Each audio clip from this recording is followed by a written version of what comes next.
اعوذ باللہ من الشیطان الرجیم بسم اللہ الرحمن الرحیم۔ اللہ کے بابرکت نام سے شروع کرتا ہوں جو دلوں کے راز خوب جانتا ہے۔ میں آپ تمام ناظرین کو خان آفیشل چینل میں دل کی گہرائیوں سے خوش آمدید کہتا ہوں۔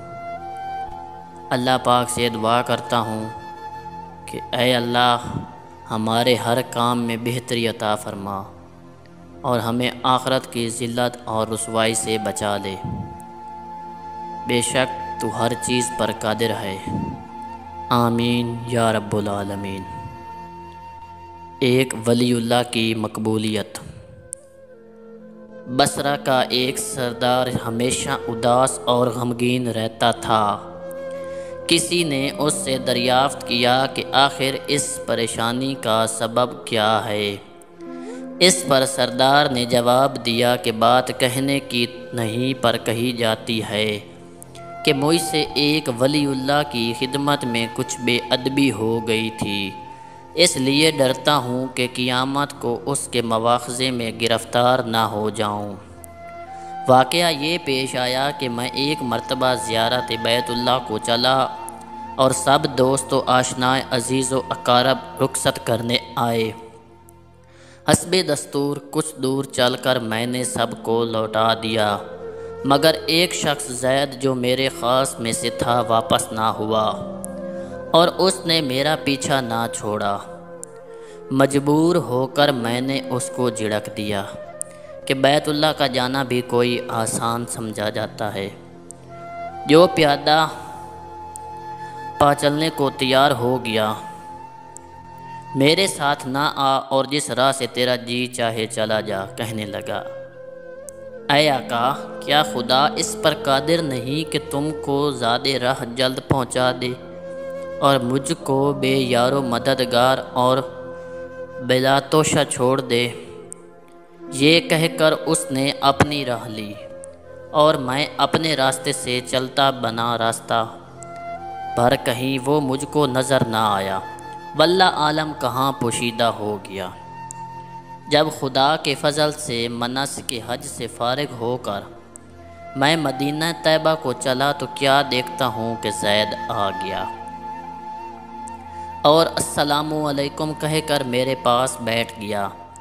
میں نے حیرت سے پوچھا کہ حج کر آیا؟ کہا ہاں۔ پھر میں نے ظرفاً کہا حج کی سند بھی ملی؟ تو کہنے لگا کیسی سند؟ وہ کس کام آتی ہے؟ میں نے کہا حج کرنے والے کو بیت اللہ میں غیب سے چٹھی ملتی ہے جس میں لکھا ہوتا ہے فلاں ابن فلاں حج کو آیا تھا اور اس کا حج قبول ہو گیا۔ پھر اسی سند کے ذریعے قبر اور حشر کے عذاب سے نجات ہوتی ہے۔ یہ سن کر زید روتا چلا بیت اللہ کو واپس چلا گیا۔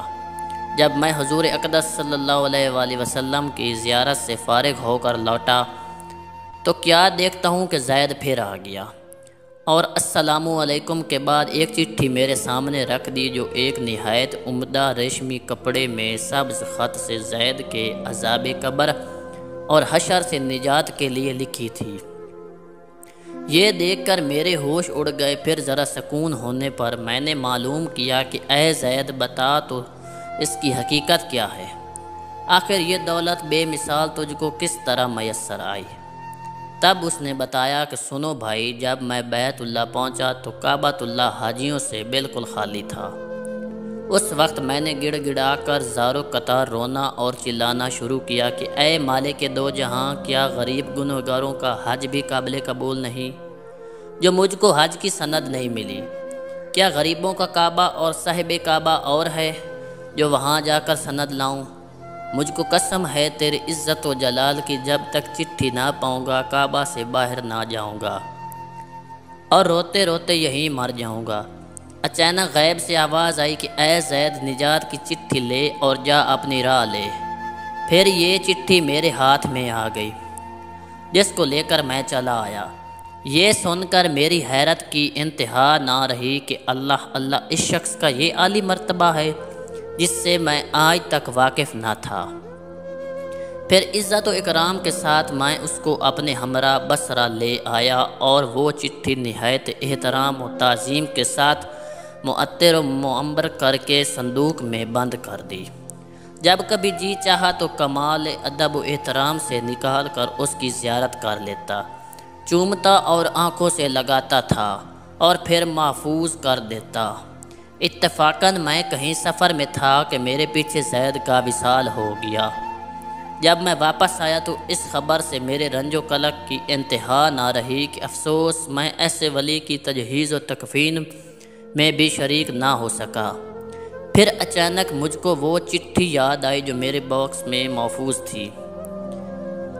اب تو میں اور بھی بے تاب ہو گیا اور اپنے اوپر افسوس کرنے لگا کہ سفر کو جاتے وقت میں نے وہ چٹھی زید کو کیوں نہ دی۔ پھر اپنا مہر شدہ صندوق منگا کر دیکھا جو اسی طرح بامہر بند تھا۔ جب میں نے کھولا تو اس میں چٹھی نہ پائی۔